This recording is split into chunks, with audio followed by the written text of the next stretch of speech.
7 ways to make sure you're on the right path. This is my day 5. Invest in personal development.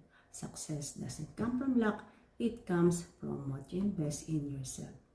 Bilang dental assistant for 20 years na, hindi lang tools at treatment ang inaaral ko.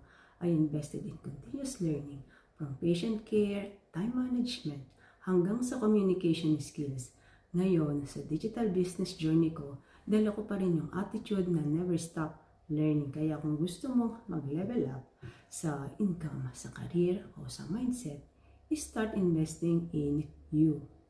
At kung gusto mo ng guided step, online courses, or mentorship, communities can fast-track your growth. Mag-invest ka sa sarili mo. It's the best investment with guaranteed returns.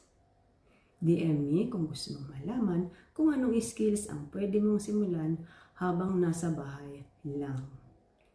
Click mo o kaya naman i-click mo yung messenger button ko. Be inspired po. God bless you.